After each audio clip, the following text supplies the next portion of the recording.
जी अस्सलाम वालेकुम। आज हम सीखेंगे फंक्शन के बारे में। अब फंक्शन का जनरल आइडिया क्या है?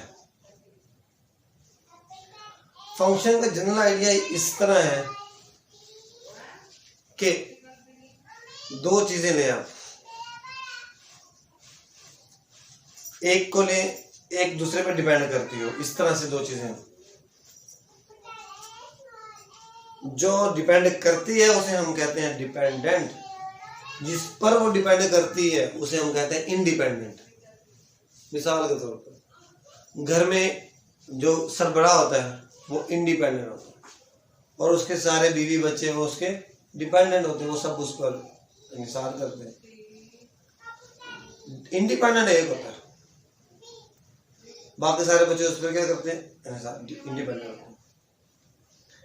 तो ऐसी दो चीजें लें हम, तो अगर हर इंडिपेंडेंट के लिए हमें डिपेंडेंट की कोई वैल्यू मिल जाए, हर इंडिपेंडेंट को हम डिपेंडेंट के किसी न किसी वैल्यू के साथ जोड़ दें तो वो हमारा फंक्शन बन जाता है। असल में फंक्शन दो सेट्स का होता है। हमने दो सेट लेने हैं, दो सेट कोई से भी ले लें, ठीक है। एक तरफ इंटीजर ले लें, दूसरी तरफ आप रैशनल ले लें, एक तरफ आप इरैशनल ले लें, दूसरी तरफ आप रियल नंबर ले लें, कुछ भी कर लें, दो सेट ले लें। करना क्या है? एक सेट को पहले रखना है, दूसरे सेट को बाद में रखना है।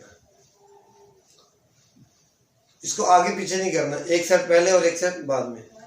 अब जब भी हम फंक्शन डिफाइन करेंगे दो सेट्स के दरमियान, तो सिर्फ दो सेट्स के दरमियान कहना काफी नहीं है, बल्कि ये कहना पड़ेगा ये फंक्शन इस सेट से इस सेट में है। फंक्शन अगर इस सेट से इस सेट में होगा तो जरूरी नहीं है कि वो इस सेट से इस सेट में भी हो, कोई लाजमी नहीं है। तो फंक्शन पहले हमें डिफाइन करना पड़ेगा कि दो सेट है। तो डायरेक्शन भी आपने बता देगा। हम फंक्शन डिफाइन करने लगे इस सेट से इस सेट में। कैसे डिफाइन करेंगे कि जो पहला सेट है उसके हर एलिमेंट के लिए, उसके हर एलिमेंट को जो दूसरा सेट है उसके किसी ना किसी एलिमेंट के साथ जोड़ दे और यूनिक के साथ जोड़े। यूनिक के साथ जोड़े, इसका मतलब क्या है? इसका मतलब ये है कि ऐसा ना हो कि इसका एक एलिमेंट इसके दो एलिमेंट के साथ जोड़ा हुआ है। देखिए जरा, ये हमने दो सेट लिए, इधर हमने लिख लिया ए बी सी, यहां पर हम लिखते हैं 1 2 3। इस सेट को हमने ए का नाम दे दिया, इसको हमने बी का नाम दे दिया। हम फंक्शन डिफाइन करने लगे ए टू बी, तो यहां पर मैं 4 भी लिख देता हूं। फंक्शन डिफाइन करने लगे इस सेट से इस सेट में। हम क्या करेंगे? इस सेट को पकड़ेंगे, उसके किसी भी के साथ जोड़ देंगे। फर्ज कर लो हमने ए को 2 से जोड़ दिया, अच्छा, और बी को 4 से जोड़ देते हैं, सी को हम 1 से जोड़ देंगे। अब हमने दो सेट लिए, हर एलिमेंट को दूसरे के साथ जोड़ दिए, ए को 2 के साथ, बी को 4 के साथ, सी को 1 के साथ। अब कंडीशन क्या फंक्शन होने की कि पहले सेट का हर एलिमेंट दूसरे में किसी न किसी के साथ जुड़ा हुआ, एक शर्त पाई जा रही है। ए भी जुड़ा हुआ किसी के साथ, बी भी जुड़ा हुआ और सी भी जुड़ा हुआ। नंबर दो ये कि एक एलिमेंट एक ही के साथ जुड़ा हुआ है। ऐसा नहीं है कि ए 2 के साथ भी जा रहा है, ए 3 के साथ भी जा रहा है, ऐसा नहीं। ए सिर्फ 2 के साथ जा रहा है, सी सिर्फ 1 के साथ जा रहा है, बी सिर्फ 4 के साथ जा रहा है। तो दो चीजें देख ली हमने। पहली शर्त कि पहले सेट का कोई एलिमेंट मिस ना हो, नो मिसिंग। पहले सेट का कोई एलिमेंट मिस ना हो। Number 2, no repeating. पहले सेट का कोई एलिमेंट रिपीट ना हो रहा हो। अगर मैं इसको ऐसे भी कर देता हूं फिर ये फंक्शन नहीं रहेगा, फिर ये फंक्शन नहीं रहेगा। क्यों? यहां पर मिसिंग तो कोई नहीं है। ए भी किसी के साथ मैप हो रहा है, बी भी किसी के साथ जुड़ा हुआ है, सी भी किसी के साथ जुड़ा हुआ है, लेकिन ये रिपीट कर रहा है। ए 2 के साथ भी जुड़ा हुआ है, 3 के साथ भी जुड़ा हुआ है। अगर ऐसे हो कि किसी एक एलिमेंट को 2 के साथ जोड़ दिया जाए, पहले सेट के एलिमेंट को दूसरे के 2 एलिमेंट के साथ जोड़ दिया जाए तो हमारा फंक्शन नहीं रहेगा। ठीक है, अब हम बाद में फंक्शन की वो डेफिनेशन भी देखेंगे जिसमें y is equal to f x ऐसे उसको डिफाइन किया जाता है। इसको हम नेक्स्ट वीडियो में देखेंगे और फिर मैं आपको बताऊंगा कि ये वाला फंक्शन और इस फंक्शन में कोई फर्क नहीं है, सेम चीजें। इसको हम कंबाइन मर्ज करेंगे दोनों डेफिनेशंस को, देखेंगे आप कि दोनों को मुख्तलिफ नहीं है बल्कि एक जैसे। अच्छा, फंक्शन क्या हुआ फिर?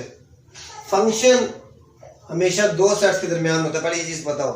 डेफिनेशन आप अपने अल्फाज में लिख सकते हैं, कोई मसला नहीं है, लेकिन आपको पता तो फंक्शन है क्या। आपको ये पता होना चाहिए फंक्शन के लिए 2 सेट्स का होना जरूरी है। आपको ये पता होना चाहिए फंक्शन के लिए डायरेक्शन का होना जरूरी है कि किस सेट से हमने किस सेट में फंक्शन डिफाइन करना है। आपको ये पता होना चाहिए फंक्शन की 2 कंडीशन क्या है। पहली फंक्शन कंडीशन ये है कि पहले सेट का कोई एलिमेंट मिस ना करे, हर एलिमेंट को किसी ना किसी से जोड़ा हो। नंबर 2, कोई एलिमेंट रिपीट ना हो, एक एलिमेंट 2 के साथ मैच ना करे, 2 के साथ जुड़ा हुआ ना हो। जब ये दोनों कंडीशंस पाई जाएंगी तो हम कहेंगे ये जो रिलेशन हमने बनाया है ये रिलेशन फंक्शन। ठीक है, अब रिलेशन 2 तरह के होते हैं, इससे हटके मैं बात करने लगा फिर उसके साथ भी जोड़ूंगा। रिलेशन आप देख सकते हैं 2 तरह के होते हैं। एक रिलेशन इस तरह से होता है कि इसका और इसका, इसकी तरफ से रिलेशन भी वही है, इसकी तरफ से रिलेशन भी वही है। मिसाल के तौर पर अगर ये दोनों भाई हैं, अगर ये इसका भाई है तो ये इसका भाई है। ये दोनों दोस्त हैं, अगर ये इसका दोस्त है तो ये इसका दोस्त है। ठीक हो गया। फंक्शन इस तरह का रिलेशन नहीं है, फंक्शन रिलेशन दूसरी तरह का है, जिस तरह बाप बेटे का होता है कि अगर ये एक शख्स दूसरे का बाप है तो दूसरा इसका बाप नहीं है, दूसरा इसका बेटा है। इसका रिलेशन जब इसके निस्बत दूसरी तरफ होगी तो और होगी, अगर इसकी निस्बत इस तरफ होगी तो रिलेशन और होगा। ठीक है, इसी तरह आप जो है देख सकते हैं दूसरे बहन भाई को हम देख सकते हैं। ठीक है, दादा नाना चाचा, चाचा भतीजा, ठीक है, मामा भांजा, ये ऐसे रिलेशन है जो दोनों तरफ से एक जैसे नहीं है। ठीक, एक तरफ से जब निस्बत करेंगे दूसरी तरफ तो और रिलेशन होगा, जब दूसरी की निस्बत पहले की तरफ करेंगे तो और रिलेशन होगा। ठीक है, तो फंक्शन जो रिलेशन है ये तरतीब पे डिपेंड करता है 2 सेट्स की कि पहले कौन सा लिखना है और दूसरा कौन सा रखना है। अगर फंक्शन एफ ए से बी है तो बी से ए हो ये जरूरी नहीं है, इस चीज को याद रखिएगा। इंशाल्लाह नेक्स्ट वीडियो में मिलते हैं, आपको मजीद तफसील से फंक्शन के बारे में बताया जाएगा। आपको वीडियो अगर हमारी अच्छी लगे तो इसको सब्सक्राइब जरूर कीजिएगा और हमारे वीडियो को लाइक कीजिएगा। शुक्रिया।